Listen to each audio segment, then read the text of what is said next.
been making decisions before we finished our second game.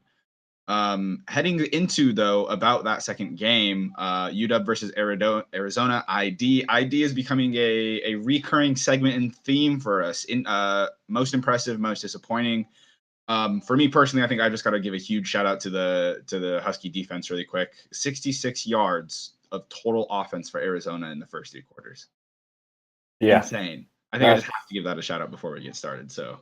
Yeah, I was even going to touch on that right away. Just talking about the defense, that was kind of the most impressive part, I feel. I mean, going into the season, they were thought of as a stronger unit on versus offense of the Huskies versus their defense. And 2 games in, they're showing it. I mean, they really didn't allow any points until the second string and third string guys came in. I mean, they allowed their first touchdown. I think the first team defense allowed 1 touchdown, and that was on their last drive out there at the start of the fourth quarter. And yeah, like you touched on it, 66 total yards through 3 quarters. I mean, they shut down Grant Gunnell. He had, I believe, 50 yards of passing through 3 quarters. And then, of course, against the second string and third string guys, he kind of lit them up for like 3 touchdown passes. But before that, he had no touchdown passes. He was averaging 2.8 yards per attempt in the first 3 quarters. I mean, you're not going to win many games doing that. Overall, first 3 quarters, they were 0 for 9 on third down. Like we said, they're not going to win many games doing that. So that was really impressive. And it's not like Arizona's offense struggled against USC. You look at some of their stats. They had 100 or 72 yards rushing, and their running back did. So he did decent. So overall, the Husky defense just kind of stepped up and kind of dominated, I guess, in all phases through the pass, in the ground. That was my number one thing that I was most impressed with. Yeah, I mean, you mentioned the 0 out of 9, but the whole game I think was 2 for 13, which isn't much worse. I think that's even a better stat to flash at people. Is like the entire game they were 2 for 13 on third downs. In their first 8 drives, Arizona only hit Husky territory once, which was pretty insane. But I mean, obviously, like a lot of this comes down to like individual players. I think Zion ZTF, he did absolutely fantastic. I mean, he did as good, if not better, than he did last week. I mean, there's people commenting out in the corners of the internet right now about him getting like an All-American type season if he keeps this up. I think there might be some detractors though, because it was the 28th ranked 28th like left guard or left tackle or right tackle, wherever ZTF lines up. It was like number 28 versus OSU or 26, and then this week it was 26 or 28. This coming week it's the 27th worst O lineman that he's lining up against. So ZTF is going to have at least a very good first 3 games. I think he did absolutely fantastic. 4 pressures, 2 sacks this past weekend. Very, very, very impressive from him. Yeah, can I just hop in real quick? Yeah. The stat I said was a little wrong. They allowed 72 rushing yards this game. UofA last week or against USC had 158 rushing yards. Gotcha. So, okay. Yeah. Well, that makes much more sense amongst everything else. And touching on the D line you're talking about with ZTF, it's really surprising because there's 2 backups kind of playing because they're missing Latu, who was supposed to be playing ZTF's position. And then also Tuli Gasanoa hasn't yet played. He was slotted in as the starter kind of in the middle as a big run stopper. So the backups have really come through and helped a lot. Yeah, and I mean, like defense alone just can't really win games. You've got to have an offense out there. And shout out to Kate Otten as well. I mean, defense, Otten and ZTF, I think were my top 3 picks this week. Otten went from, I think it was like one target or 1 catch last week? He had 1 catch on 1 target for 4 yards. This week he went 7 catches for 100 yards and a TD. So I mean, you can't really do much as a receiver until someone throws you the ball. But when he got the ball, he made yards out of it. So really good to see Otten doing well. He absolutely deserves it. Do you have any more impressive moments? Yeah, I was kind of impressed with Dylan Morris. I mean, we touched on him a little bit in first game, kind of saying he was a little conservative, and that was partly the game plan. I mean, against OSU, 11 for 24, 141 yards, 0 touchdowns. There were the couple drops that may have resulted in touchdowns.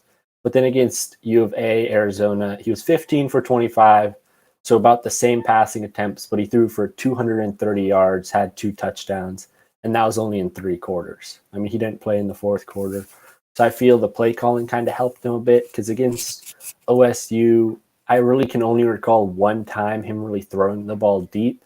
Against Arizona, there were multiple balls that he threw deep. There weren't many of them that were caught, but just throwing that deep ball kind of opens up the entire field because Arizona had to be afraid of it, and that helped the run game. I think that helped Cade Otton get more open because against Oregon State, they could kind of stack the box, and Cade Otton's kind of middle range, 10 yards downfield was often covered. But against Arizona, it was opened up, and he did great.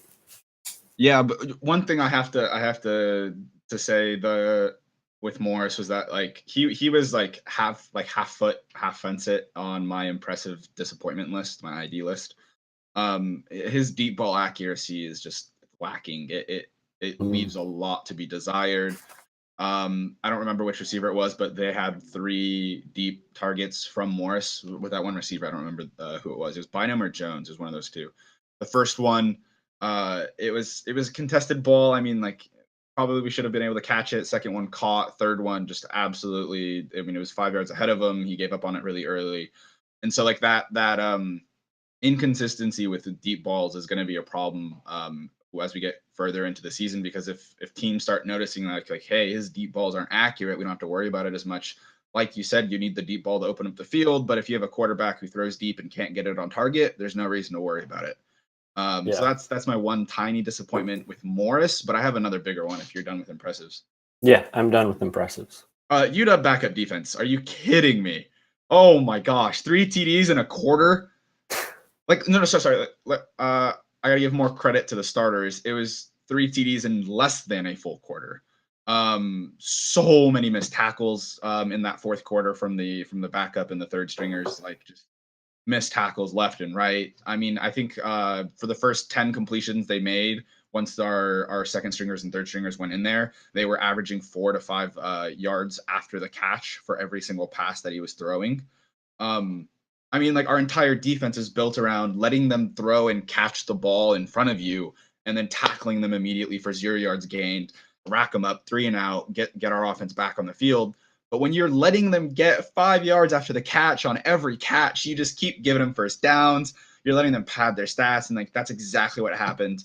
Um, yes, they're backup, yes, they're third stringers, but that level of tackling is just unacceptable at the college level. That's my Yeah, disappointment. yeah, the backup defense had to kind of play a bit better. I mean, Arizona was definitely slinging it downfield trying to score, but no excuses for allowing that many points in that short of amount of time. The one disappointment that I kind of touched on was drops. It was a disappointment against Oregon State, and it came back up against Arizona. Multiple drops in both the first 2 games, which is something they'll definitely have to work out. I mean, the Huskies have a great wide receiver core on paper, kind of with 2 veterans in Terrell Bynum and Ty Jones, both juniors. And they have a loaded youth talent with true freshman Roma Dunze, Jalen McMillan. You got redshirt freshman Puka Nakua. These guys, on paper, they look great, but each one of them has kind of struggled with drops. They've all had drops on key moments. Jalen McMillan had 2 huge drops against Arizona, both of which could have easily been a touchdown. One was in the end zone on a deep ball. The other one was, can't quite remember, but it was another like 30-yard pass downfield that just, he kind of dinosaur armed it, couldn't quite reach it, or just off the fingertips. So they'll definitely have to work on that in practice, and I'm sure they are. And if they can shore up those drop passes, then I think this offense will just explode even more.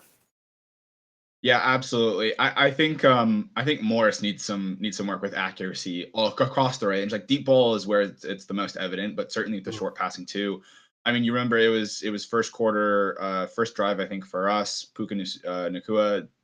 It was like a 10 yard, 8 yard pass, maybe 15 yard pass, 65 yard touchdown. Yeah. If you go back and like watch the film, or for anyone out there and you watch it, like yeah, that was an amazing play, but it was all Puka. Yeah, I it was. mean, if you look at the pass, it was a little behind, and Mm, like it wasn't that. It was so close in terms of like the relative size of the field that like you should not expect a ball being thrown that distance to be as behind as it was. Congratulations to Puka for turning that into an absolute monster of a touchdown. It was great athleticism by him to kind of spin around and maintain balance through that, and then beat everyone else to the end zone 60 yards or whatever. Yeah, and you have to wonder if, like, maybe if Morris was a little more accurate, maybe there'd be less drop balls. I mean, it's a two-way street, chicken or the egg thing, but I mean, I think that both of those position groups need to work. Catching and accuracy, those need to improve. Yeah, those are kind of the two, I guess, big weaknesses on this Husky team overall. I mean, special teams was good this week. It wasn't good against Oregon State, but they clearly worked on it. I didn't see any high snaps by that long snapper. Like I said, it was his first game, so against Arizona, he was calm and he did great.